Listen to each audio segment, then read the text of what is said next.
Allahu Akbar, Allahu Akbar.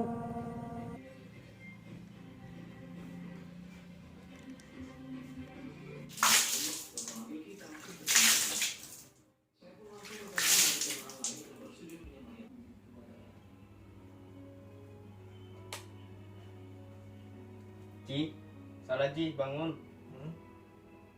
Ya dak, ntar dak. Duluan dak.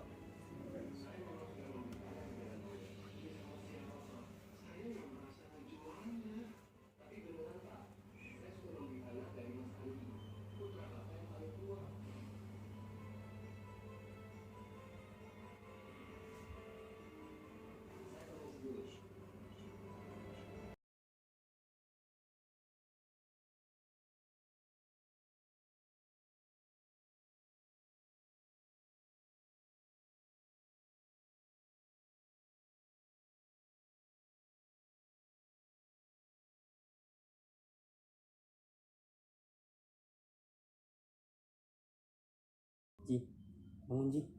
Nggak sholat apa? Sholat dak. Coba duduk dulu sini.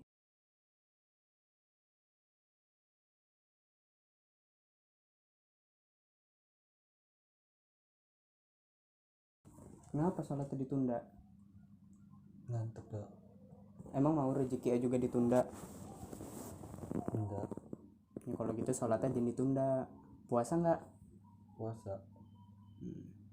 Puasa kok masa sholatnya kayak gitu? Kalau puasa ya sholatnya juga dijalanin 5 waktu. Saya kasih tahu ya. Kehidupan dan hakikat kita sebagai manusia. Kisah penciptaan manusia pertama kali itu tertuang dalam surat Al-Baqarah ayat 30 sampai 37. Dalam surat itu Allah menyebut kepada malaikat bahwa penciptaan manusia ini sebagai khalifah di muka bumi. Bermakna makhluk yang diciptakan silih berganti. Nah, pas dengar rencana Allah, malaikat pun nunjukin khawatirnya. Malaikat tanyain alasan Allah menciptakan manusia yang silih berganti tapi membawa kerusakan di muka bumi ini. Allah tetap pada putusannya itu. Sesungguhnya aku mengetahui apa yang tidak kamu ketahui. Sebelum manusia diturunin di dunia, ada makhluk yang udah ada lebih dulu di muka bumi ini. Makhluk itu jin. Jin disebut sebagai makhluk yang silih berganti. Dalam penciptaan makhluk pun, jin merupakan yang pertama diciptakan sebelum manusia. Jin diciptain dari api yang panas. Sedangkan malaikat diciptainnya dari cahaya. Jin diciptakan dari api yang menyala-nyala dan Adam diciptakan dari sesuatu yang telah disebutkan. Ciri-cirinya untuk kalian. Hadis Sahih Muslim. Penciptaan manusia pertama ini dikisahkan berasal dari tanah. Lalu generasi berikutnya berasal dari air mani. Allah Subhanahu wa taala bersabda dalam surah Al-Qiyamah ayat 36, apakah manusia mengira bahwa ia akan dibiarkan sia-sia begitu saja? Dalam surah Al-Mu'min ayat 115, Allah juga berfirman, maka apakah kamu mengira sesungguhnya kami menciptakan kamu secara main-main dan bahwa kamu tidak akan dikembalikan kepada kami? Persoalan hamba dan Allah bukan bagaimana hamba ini menunjukkan cintanya pada Allah, tapi bagaimana ia mendapatkan cinta Allah, bagaimana ia bisa mendapatkan cinta dari apa yang ia cintai, ujar Ustadz Ali. Untuk memperoleh cinta dari Allah, seseorang itu harus melakukan berbagai cara.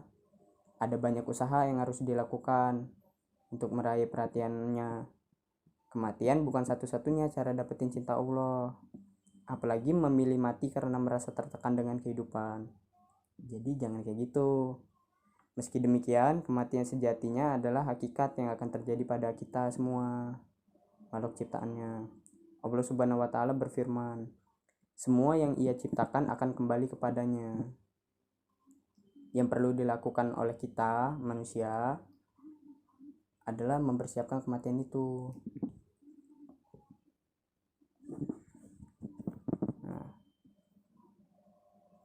Tujuan penciptaan manusia. Tujuan kita diciptain itu agar manusia dapat menjadi khalifah atau pemimpin. Tugas utama kita beribadah dan menyembah Allah Subhanahu wa taala, menjalani perintahnya serta menjauhi larangannya, sebagaimana disebutkan dalam firman Allah sebagai berikut. Tidaklah aku ciptakan jin dan manusia, melainkan supaya mereka menyembahmu. Quran Az-Zariyat ayat 56. Sebagai khalifah di muka bumi ini, hendaknya juga dapat menjaga amanatnya dalam menjaga alam dan isinya. Manusia semestinya memiliki akhlak dan perilaku yang baik kepada sesama maupun makhluk hidup lain.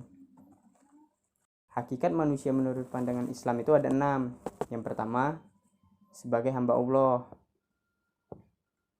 Hakikat manusia yang utama adalah sebagai hamba Allah atau abdi Allah Subhanahu wa taala. Sebagai seorang hamba, maka manusia wajib mengabdi kepada Allah Subhanahu wa taala dengan cara menjalani segala perintahnya dan menjauhi segala larangannya. Sebagai seorang hamba, manusia juga wajib menjalankan ibadah seperti sholat wajib, puasa Ramadan kayak kita sekarang ini, zakat, haji jika mampu, dan menjalankan ibadah lainnya dengan penuh keikhlasan dan segenap hati, sebagaimana yang disebutkan dalam ayat berikut ini. Padahal mereka tidak disuruh kecuali supaya menyembah Allah dan memurnikan ketaatan kepadanya dalam menjalankan agama yang lurus. Yang kedua itu sebagai Al-Nas. Dalam Al-Quran, manusia juga disebutkan dengan Al-Nas. Kata Al-Nas dalam Al-Quran cenderung mengacu pada hakikat manusia dalam hubungannya dengan manusia lain atau dalam masyarakat. Manusia sebagaimana disebutkan dalam ilmu pengetahuan adalah makhluk sosial yang tidak dapat hidup tanpa keberadaan manusia lain. Sebagai mana yang dijelaskan dalam firman Allah Subhanahu wa taala berikut, "Hai sekalian manusia, bertakwalah kepada Tuhanmu yang telah menciptakan kamu dari seorang diri, dan daripadanya Allah menciptakan istrinya, dan daripada keduanya Allah memperkembangbiakan laki-laki dan perempuan yang banyak. Dan bertakwalah kepada Allah dengan mempergunakan namanya. Kamu saling meminta satu sama lain dan peliharalah hubungan silaturahmi. Sesungguhnya Allah selalu menjaga dan mengawasi kamu." Quran Surat An-Nisa ayat 1. Ada lagi nih. "Hai manusia, sesungguhnya kami menciptakan kamu dari seorang laki-laki dan seorang perempuan dan menjadikan kamu berbangsa-bangsa dan bersuku-suku supaya kamu saling mengenal. Sesungguhnya yang paling mulia di antara kamu di sisi Allah adalah yang paling takwa di antara kamu. Sesungguhnya Allah Maha mengetahui lagi Maha mengenal." Quran Surat Al-Hujurat ayat 13. Yang ketiga, sebagai khalifah Allah. Kayak yang udah disebutin tuh, tujuan penciptaan manusia pada hakikatnya diciptain sebagai khalifah atau pemimpin di muka bumi. "Hai Daud, sesungguhnya kami menjadikan kamu khalifah, penguasa di muka bumi, maka berilah keputusan di antara manusia dengan adil, dan janganlah kamu mengikuti hawa nafsu karena ia akan menyesatkan kamu dari jalan Allah." Quran Surat Syad ayat 26. Jadi sebagai seorang khalifah, maka masing-masing manusia akan diminta pertanggungjawabannya kelak di hari akhir. Yang keempat, sebagai Bani Adam. Manusia disebut sebagai Bani Adam atau keturunan Adam agar tidak terjadi salah paham bahwa manusia merupakan hasil evolusi kera, sebagaimana yang disebutkan oleh Charles Darwin. Islam memandang manusia sebagai Bani Adam untuk menghormati nilai-nilai pengetahuan dan hubungan dalam masyarakat. Dalam Al-Quran, Allah Subhanahu wa taala berfirman, "Hai anak Adam, sesungguhnya kami telah menurunkan kepadamu pakaian untuk menutup auratmu, dan pakaian indah untuk perhiasan, dan pakaian takwa itulah yang paling baik. Yang demikian itu adalah sebagian dari tanda-tanda kekuasaan Allah." Semoga mereka selalu ingat, hai anak Adam, janganlah kamu ditipu oleh syaitan, sebagaimana ia telah mengeluarkan kedua ibu bapakmu dari surga. Quran Surat Al-A'raf ayat 26-27. Yang kelima, sebagai insan. Tidak hanya disebut sebagai Al-Nas, dalam Al-Quran manusia juga disebut sebagai Al-Insan, merujuk pada kemampuannya dalam menguasai ilmu dan pengetahuan serta kemampuan untuk berbicara dan melakukan hal lainnya, sebagaimana disebutkan dalam surat Al-Hud berikut.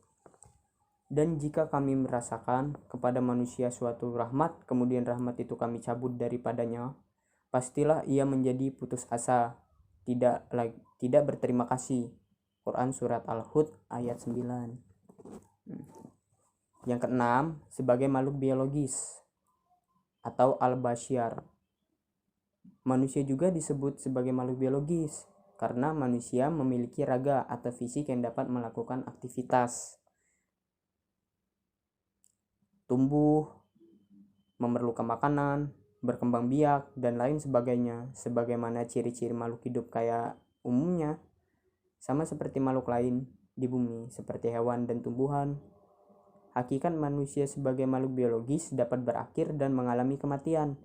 Nah, bedanya manusia memiliki akal dan pikiran serta perbuatan yang harus dapat dipertanggungjawabkan kelak di akhirat.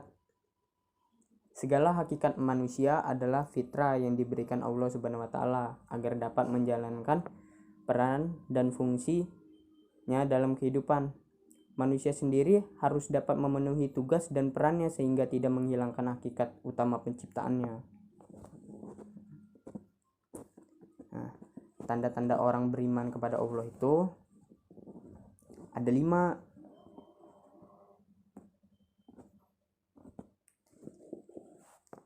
Orang yang beriman adalah orang yang sejahtera dengan perintah-perintah Allah. Sejahtera bermaksud tidak merasa berat atau susah dalam menjalankan perintah Allah dan Rasul-Nya. Sejahtera itu juga membawa makna seronok dan gembira dalam menjalankan perintah-perintah Allah.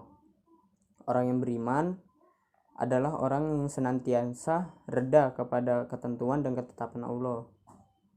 Orang yang apabila ditimpakan ujian, dia reda dan berusaha. Orang yang reda tetapi tidak berusaha adalah tergolong dalam golongan orang yang berputus asa. Orang yang beriman juga sangat yakin kepada Allah dengan apa yang diperintahkan olehnya, tidak ragu-ragu walau sedikit pun dengan perintah dan suruhannya. Orang yang beriman senantiasa bertawakal dan hanya bergantung penuh kepada Allah. Bergantung kepada selain dari Allah adalah bersifat sementara. Hanya kepada Allah datangnya setiap sesuatu dan hanya kepada Allah kembalinya setiap sesuatu. Tiada apa yang berlaku tanpa izinnya. Orang yang bersabar dengan segala masalah yang datang kepadanya, kesusahan dan kepayahan dihadapinya dengan sabar. Surat Al-Hujurat dimulakan dengan ayat iman. Orang yang beriman mestilah beradab dengan Allah dan beradab dengan Rasul.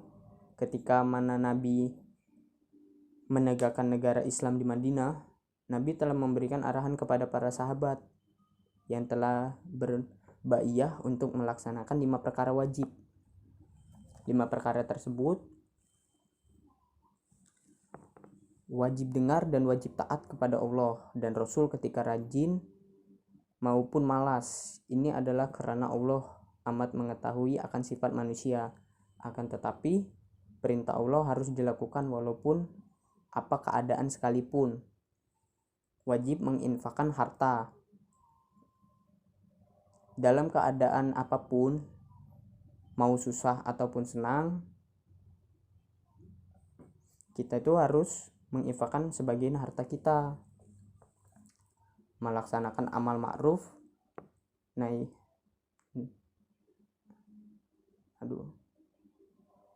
Berapa sih 14 menit? Melaksanakan amal ma'ruf nahi mungkar. Para ulama berkata perkara ini adalah kati. Wajib tiada hilaf, mesti ada satu kumpulan atau jemaah yang menyeru manusia kepada kebenaran dan mencegah kemungkaran. Mesti ada tolong-menolong dalam melaksanakan amal ma'ruf nahi mungkar. Orang-orang ini telah dijanjikan syurga Allah Subhanahu wa taala. Bermaksudnya kerja dakwah ini hendaklah dilakukan secara berjamaah. Pihak musuh selalu membangkitkan isu hilaf supaya orang Islam hilang fokus pada kewajiban yang besar, yakni amal ma'ruf nahi mungkar. Rashid Reda berkata, kita mesti kerjasama dalam menegakkan amal ma'ruf nahi mungkar. Kita juga dianjurkan bermaaf-maafan dengan perkara khilaf yang boleh memosongkan perhatian kita kepada perkara wajib yang tiada hilaf ke atasnya.